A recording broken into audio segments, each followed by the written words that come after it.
Okay, all right. I think people are joining. So I'll just we have a brief on our webinar or something. So just think it out. What is the use of a house if you haven't got a tolerable planet to put it on? Today we are going to discuss the climate change and how to mitigate by use of biochar production and which turn to a carbon sink. So across the world, frequency and intensity of climate change related disasters have been increased so much. So we can no longer be in denial about the threats of climate change. There is a huge possibility that previous climate change may engulf the stability of our planet. So today we are discussing the changes in climate, including overall warming trend. So more extreme weather and rising sea levels. These in terms impact nature and wildlife as well as human settlements and societies. So this is our initial effort from Indosert to mitigate climate change with the help of biochar. Once again, good morning all. I hope everyone have been are joining. So thank you for being here. We welcome you all to our webinar, Introduction to Biochar and Climate Change on behalf of Indosert. So let me give a brief introduction to Indosert. So Indosert is India's first indigenous certification body operating nationally and internationally with hundreds of operators in certification system. Indosert was incorporated in October 2001 as a non-profit membership organization by NGOs and farmer producer organizations. So our services include organic certifications such as NPOP for India, EU organic for European countries, and COR certification for Canada, USDA NOP for US, and BioSUS organic certification for Switzerland. We also provide third-party audits of FSSAI, FSMS certification audit of ISO 22000, in addition to food safety training like HABC level 3 and 4 offered by Highfield. And also, we provide sustainable certifications like RA, UEBT, that is Union for Ethical Biotrade, Trustee, 4C, and lots more. Recently, Indosert offers certification services internationally for the biochar standards like EBC and CP.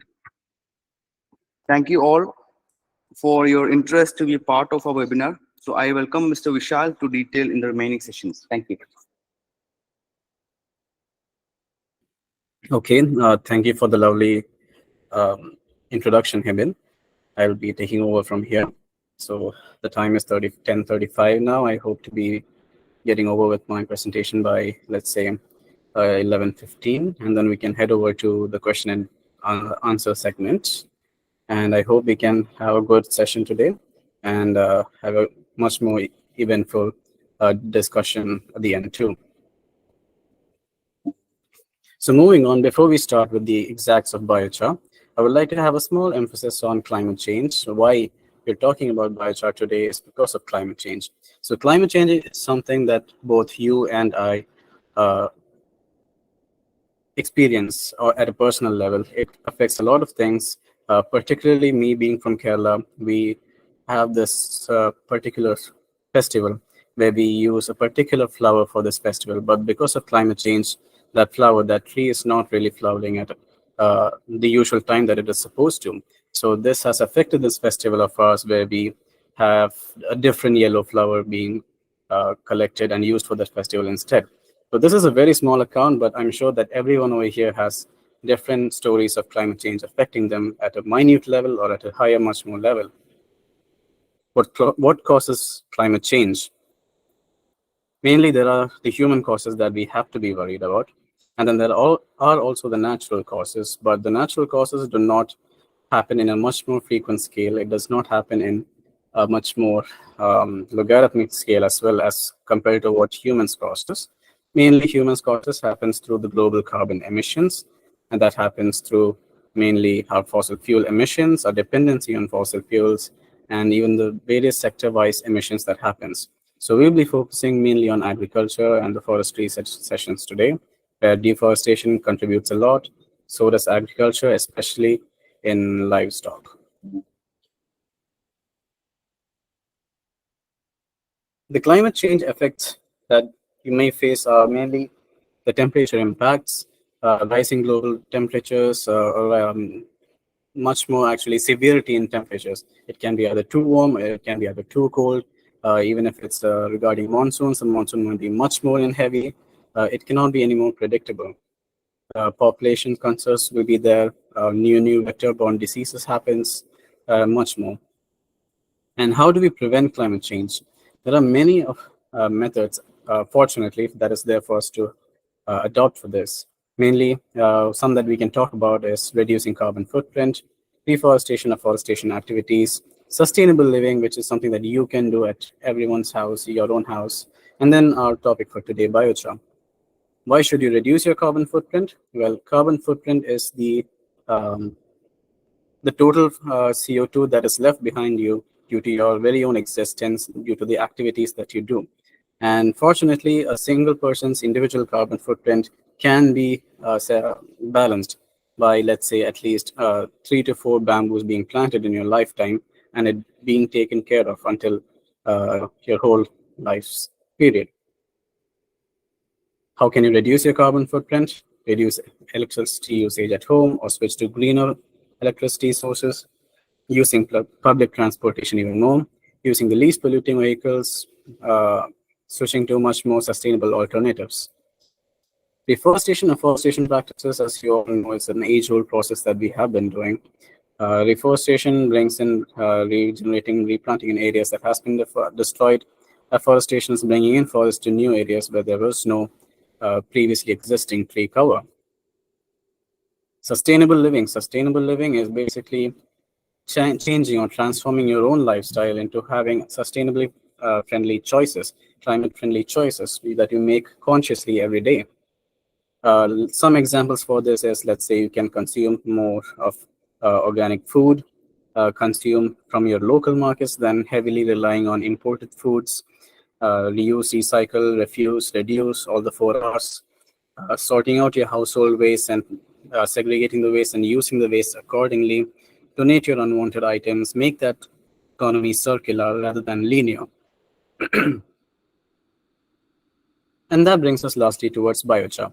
Now, biochar is not the only way of climate action, but it is one of the best ways that has been found about and explored with regard to farmer communities and agriculture, with regard to, let's say, just plant matter itself. So what exactly is biochar? Splitting the word into two, it's biochar. Char is charcoal, bio, from biomass. So charcoal that is made from biomass is biochar. More specifically, it's a porous carbonaceous material that is produced by pyrolysis process in higher temperatures, let's say around more than 400 degrees Celsius to about 1000 degrees Celsius. And the main focus of biochar is that it is supposed to be used as a long-term carbon sink. It is not meant to be made for energy generation. That is, it is not meant to be burned. The main, uh, how do you say, the emphasis of biochar is that it has this huge amount of carbon content inside of it. And burning this biochar would mean that all of that carbon content goes back into the atmosphere and it is pointless. So I'll explain much more deeply into that with regard to the carbon sink potentials of biochar. So why exactly do we need biochar? So like I said, biochar is this carbon-rich substance. It is also of a low density matter, but it has very high retention rates that it doesn't easily degrade much into the atmosphere or into the surrounding environments, which means that the carbon inside of it stays there for a very long time, and it does not contribute much to the environment's climate change, that is global warming. And aside from that feature about the carbon, the way it is made, the way the properties of the biochar is, it helps in plant health, it helps in promoting soil health, it helps in many industries, and you can also avoid CO2 and methane emissions in even the livestock sector. It has many uses. And the way the biochar can be made, the way it can be sourced, it is just so easy and simple that it should be becoming a normal part of our daily lives. The properties of biochar is that it is of a lower bulk density and particle density. And even with this lower density, it has a good retention rate, persistence rate for the carbon inside of it.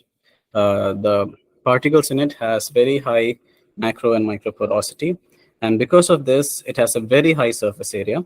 It has been reported that about, let's say, 1 gram of 1 teaspoon of biochar can have about 6 acres of surface area, and it has a very high holding water holding capacity and also high absorption capacity. So I would like to help you to imagine of biochar as this concept that is a holes within holes concept. And this is very much similar to another household, a daily thing that you use in your kitchens, that is the sponge. So a sponge is basically a solid material, but it is made of holes within holes. And because of that concept, it is able to hold in lots of moisture, water, or it can hold in, it can clean up things in your kitchen. And that is how similarly biochar works as. So the next photo, this is from a particular university's research studies. You can see here that there are biochar here from very different feedstocks. Feedstock meaning raw material. So there's one from tomato plants, uh, wood chips, poplar trees, miscanthus species.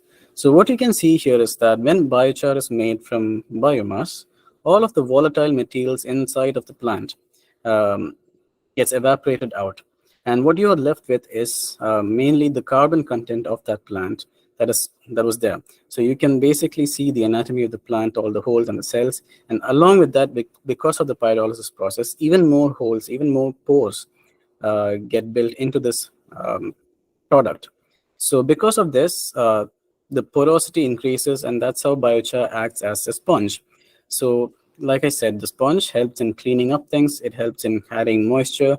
It also acts as a very good carrier of taking in, let's say, nutrients or fertilizers into an environment. There's even been studies of biochar being used to deliver enzymes into crops. And like I said, biochar is charcoal made from biomass. There are still some differences. Charcoal is made from, again, just plant matter itself, but at lower temperatures. Biochar comes at the middle stage from 400 to 1000. It is suggested that for good quality biochar, you should have it.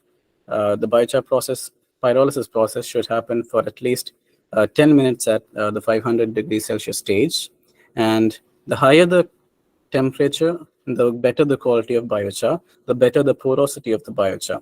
And then lastly, if you add even more heat, usually by using steam, you come up with activated carbon. And activated carbon has the highest porosity seen. And how is biochar made? So I've been saying about pyrolysis a lot. Pyrolysis is the best example of biochar production method.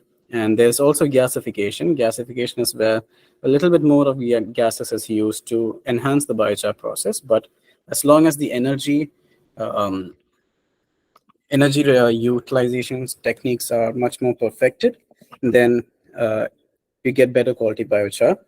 And then there are also hydrothermal carbonization and torrefaction methods, which are completely different processes, but we won't be going much deeper into that as we don't exactly work with that methods right now. And also they use different, even lower temperature for making the chars. And it does not exactly qualify as a biochar. So the pyrolysis process is basically you cook the biomass that you have. Now, biomass, feedstock, raw material, the same things. And the biomass here, as per the standards that we work with in our inspection services, are usually plant matter. So you can play about this as much as you like. Any feedstock that you can see, that you can notice in your environment, even from your kitchen waste as well. For example, in my kitchen waste, you can usually see a lot of coconut shells. In a farm, you can see there might be hay bales, paddy straw. There are also wood cuttings, trimmings.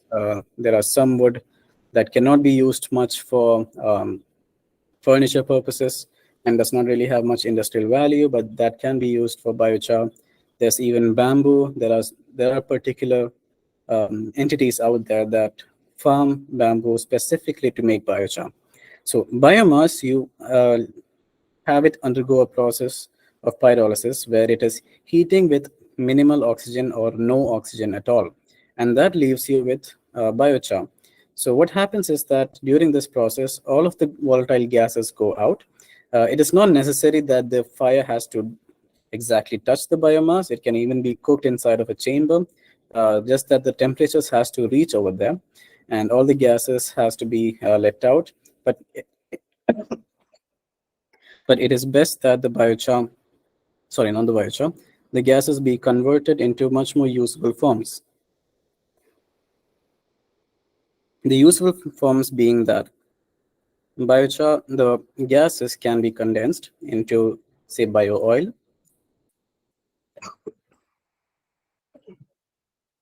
and the uncondensable forms can be used as biogas itself.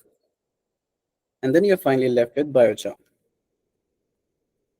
With pyrolysis, you can see that there are different levels of technology that you can use. The highest being industrial pyrolysis reactors, and the lowest being Contiki pyrolysis. But you get the exact intended product at the end, that is biochar. I'm extremely sorry about that. We'll discuss more about how exactly the biochar is made, the processes with regard to industrial pyrolysis or even the Contiki methods in much more detail. With hopefully we'll be conducting an online workshop where we ourselves show you how to work the Contiki pyrolysis, but in later sessions. Not for It's not today, but it depends on popular demand as well. And we'll go into the uses of biochar. So mainly soil amendment is one thing that we can all focus on. Because it acts as a sponge, biochar increases the water holding capacity for most soils. And because of this, it is very much useful in arid regions where you don't get good water retention um, properties in the soil, even with the scanty monsoons that you have, or if you have more monsoon, the soil will not still hold water. This definitely helps in aiding that. It also reduces the need for fertilizer consumption. It is always recommended that you take biochar and then you charge the biochar with fertilizers. This can be chemical fertilizers. This can be from manure. This can be from compost. It can be from, let's say, vermi washes, just like you can imagine. It increases in better soil aeration. So biochar being less dense, it is also light and compact. It helps in bringing in more aeration in the soil, similar to how adding beneficial worms to your soil helps in aeration as well. This leads in better oxygen reach to the roots of the plants as well. It also prevents in soil erosion because it helps in the adhesive properties of biochar, helps it hold together, but this is only to an extent. This is happening much better in correlation with the roots of the plants that is being there in that environment as well. And lastly, it promotes good soil microflora. Soil microflora being that because of the holes within holes concept, and biochar is made from biomass, that is living matter. This is a very good niche for good microflora to be housed inside of biochar. So you can also charge your biochar with good bacteria that comes from not bacteria, good microflora that comes from, let's say, composting methods, from manure, from even biofertilizers, pseudomonas, and the rest. And that's how it helps in soil amendment. Similarly, with compost additives, you can see that it helps in improving the composting performance. It can help reduce the time. It can also enhance the humification process. It adds to the soil organic carbon content of soil organic carbon content of the uh, compost. And then better microbial activity has been seen and diversity in the compost itself. And it also reduces the GHG emissions. So this is another feature of biochar. And not just biochar, even activated carbon, but when you add biochar to an environment, in an environment that usually gives out much methane, adding biochar helps it to reduce methane emissions. And that is seen in composting. It is also seen in another environment, that is in livestock. So livestock industry is one of the most emitting industry sectors in the world.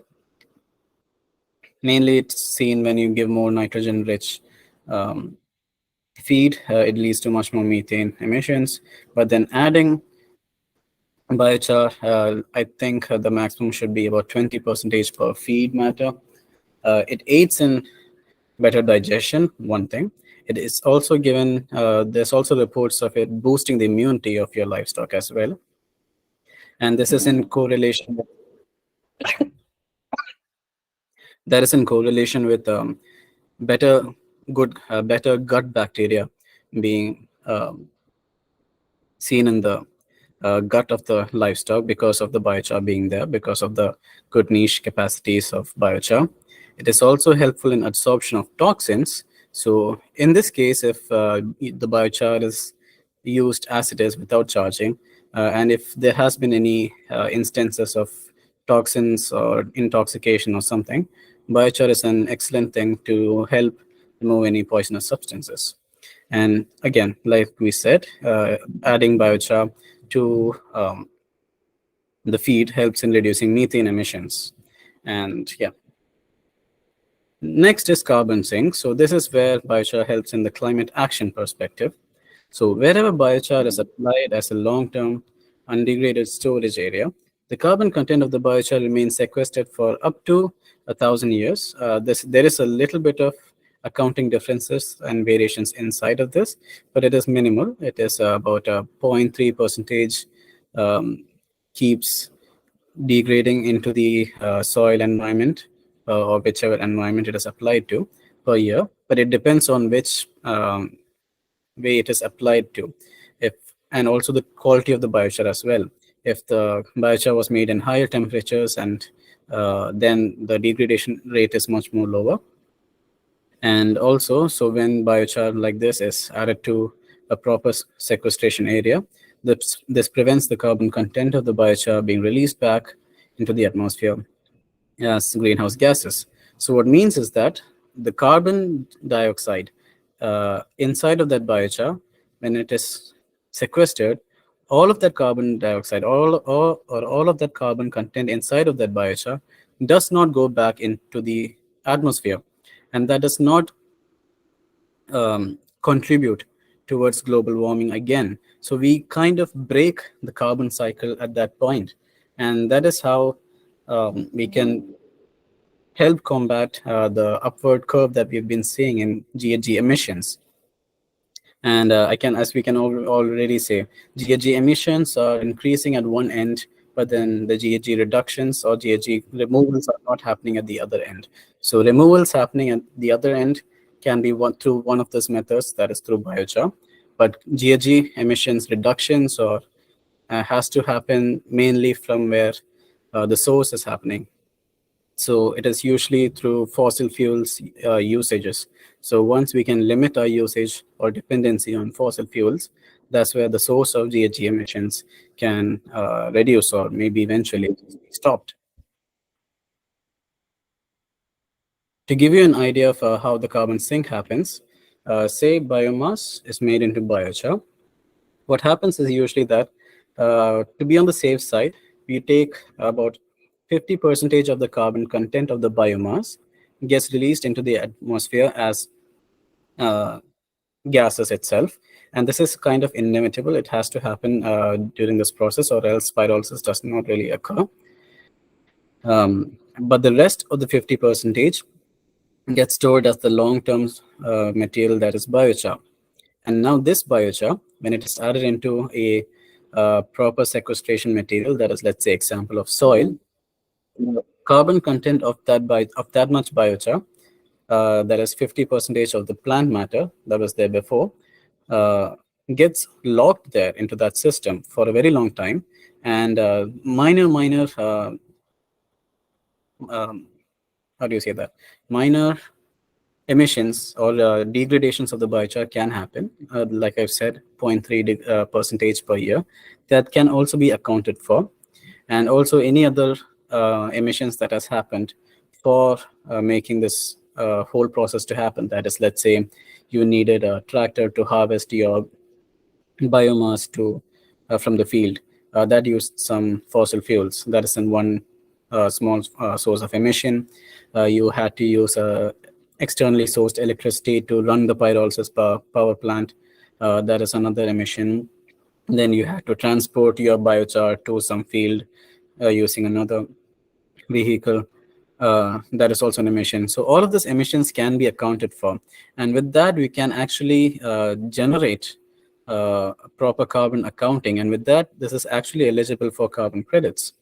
That brings me to the next topic, which is the additional income scopes that is seen for farmer communities. So we can see direct and indirect scopes over here. The direct is that through carbon credits. So like the many methodologies that are there internationally, biochar is one of them. And it is of becoming much more importance and of premium focus right now, because when biochar is sequestered as a long-term carbon sink, the CO2, the TCO2 equivalents actually sequestered is eligible to generate as carbon credits. So TCO2 equivalent means that there are 6 or 7 greenhouse gases that we are mainly accounting for in the carbon sector. And all of those greenhouse gases are converted into equivalents of carbon dioxide. This is for better comparability and accounting.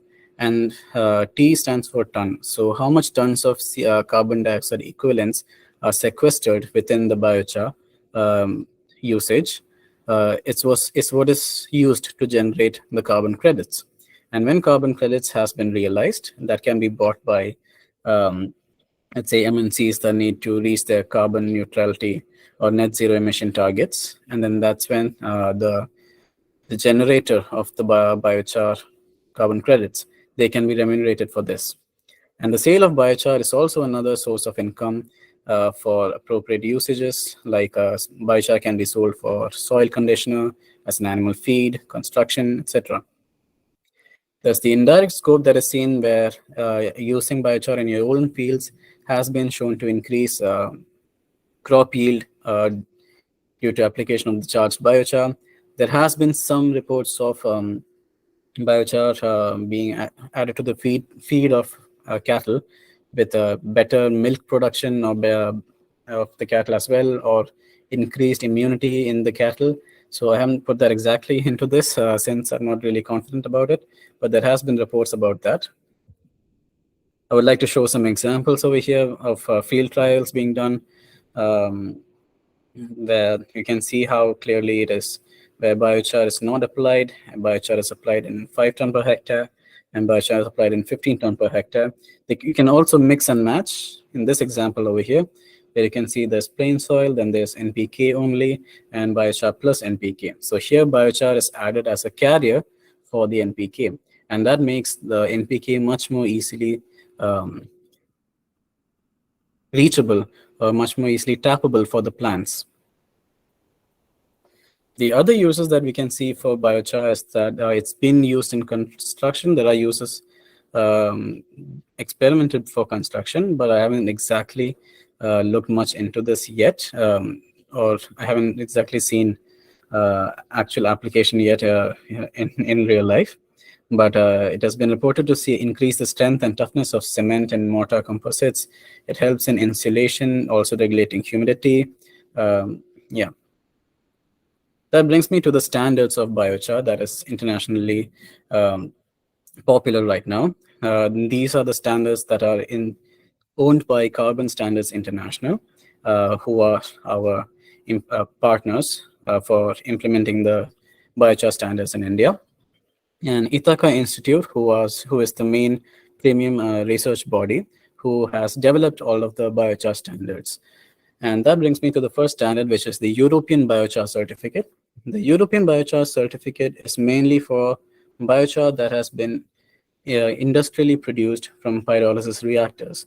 So these are huge industries. It requires much more sophisticated technology um, with proper energy efficiency utilizations. That is, any of the emissions that are coming from the pyrolysis process for much more better quality of the credits. It's very much promoted that all the emissions are either burnt off, releasing only CO2, or you recycle it and make bio oil out of it. Make all the excess heat that is coming from this process be supplied to the local heating network, which is seen in most of the European countries, not here exactly in Southeast Asian countries. Um, you can also generate electricity from this, as is usually seen in many boilers that are seen in food industry uh, processing units, where boilers can be transformed to be a pyrolysis reactor, but this has to be properly looked into. And in this standard, there is a very huge importance on lab testing, especially on PAH, that is polyaromatic hydrocarbons, because pH is one of the concerns that is usually said with biochar, where pH are usually carcinogenic. But with EBC produced biochar, you look into it being very minimal. And with the basis of the pH and the other lab testing results, you can classify the biochar, which it is eligible to be um, sold as. Any control on all emissions are looked into, and then you have the ability to produce bio oil, gas, electricity, heat as byproducts from the biochar pyrolysis process. And in this standard, individual batches are certified, where one batch can last for 1 calendar year. And the definition of a batch is that it has to be made at a set temperature with only variations about 20%, and it has to be made with set composition of feedstock with again only variations of 20%.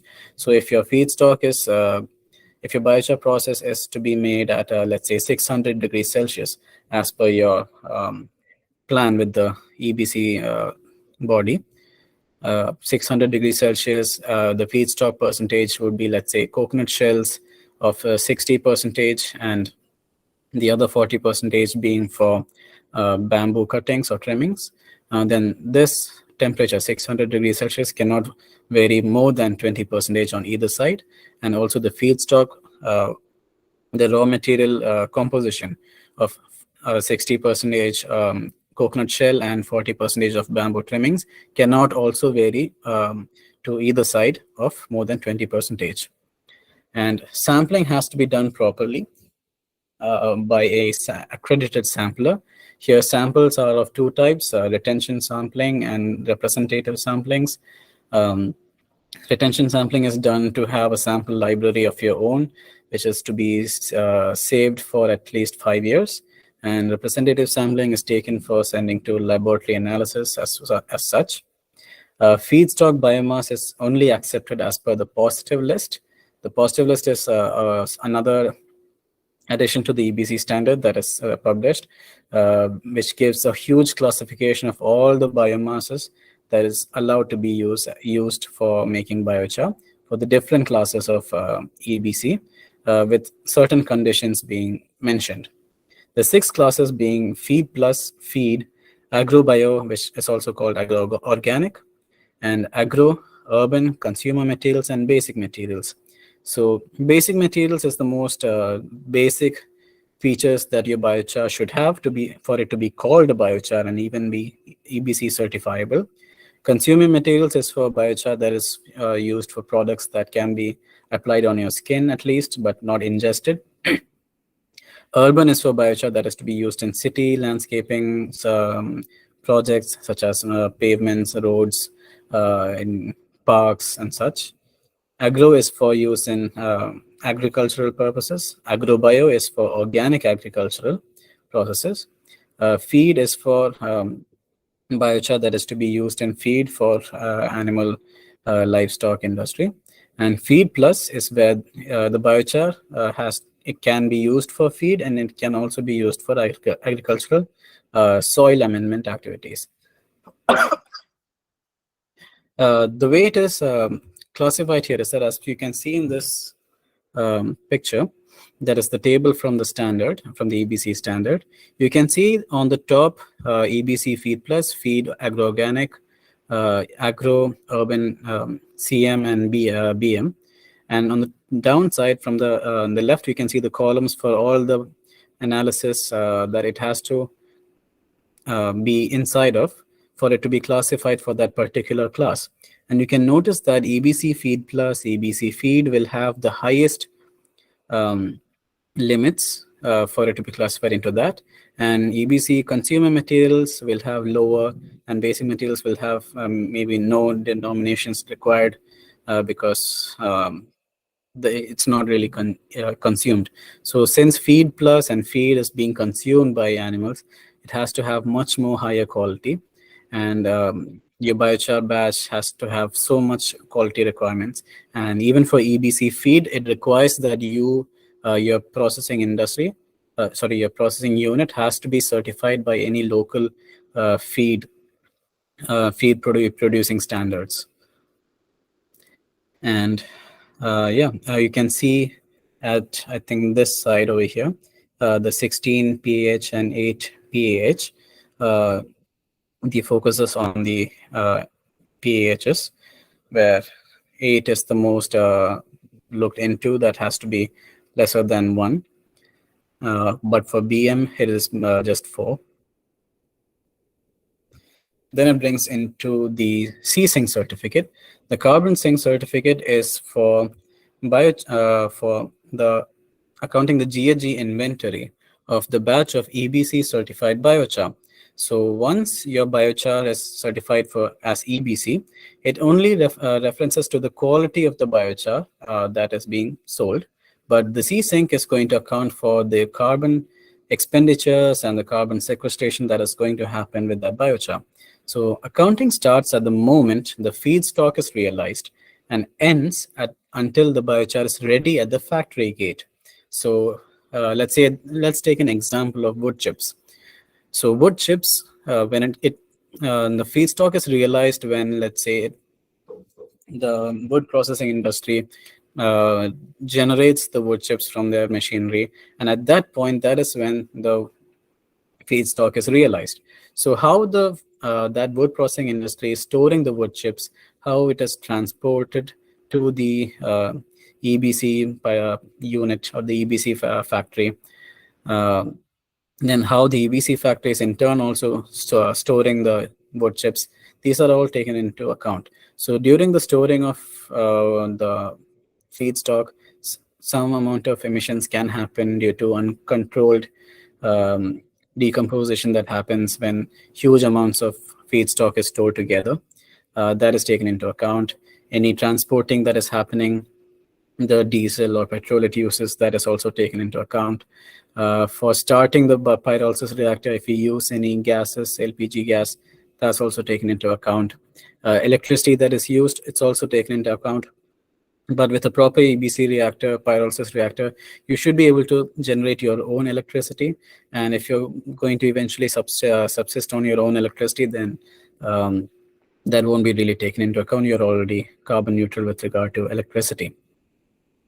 And then until the biochar is made and packed into properly labeled packaged containers or sacks, until that moment where it is ready at the factory gate, all the carbon expenditures are accounted for, and then that is available in the QR code that is going to be put into the label of the biochar that EBC provides.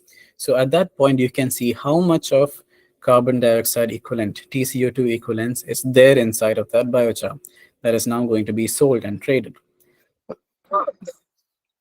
Now, once the biochar leaves the factory gate, all the other tracking is done by the accredited traders and C-Sync brokers. So from the factory gate to whichever country it may be exported to, or whichever farm it is being transported to, that distance, which mode of transport was used, how the biochar was added into that environment. Say if it was using a tractor to put into a soil, then that tractor also uses some fossil fuels that is taken into account. So all of this expenditure of GHG emissions is taken into account and removed from that biochar's carbon content. Then, and about 25, 26% is also removed from that carbon content of the biochar, which is because 0.3% keeps going annually from biochar in the soil. So taking it about 200 years, you're left with about 75% of the original carbon content of the biochar, and that amount is given as a C sink to the generator of the carbon sink. Now, this C sink can be traded as a carbon credit in relevant platforms. So this is the C sink registry of Carbon Standards International. You can see one example over here that the type of biochar here was from artisan biochar, that is from the artisan standard, which is something that I'll go into the next slide. The provider is from Carbon Future, that is they are the hosting platform for the carbon credit. And you can see the minimum, maximum, and average TCO2 equivalents. That here it is showing the average TCO2 equivalence is 0.26 tons. And persistence is from 2023, the year it was applied, and till 2122, 100 years from now. And this is the carbon sequestration curve for until that amount of time, until 2120.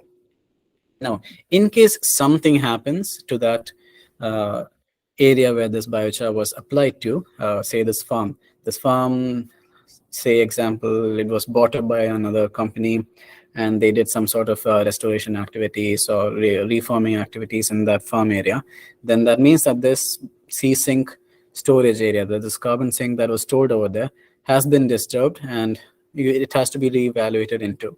So at that time, CSI has to be informed of this activity.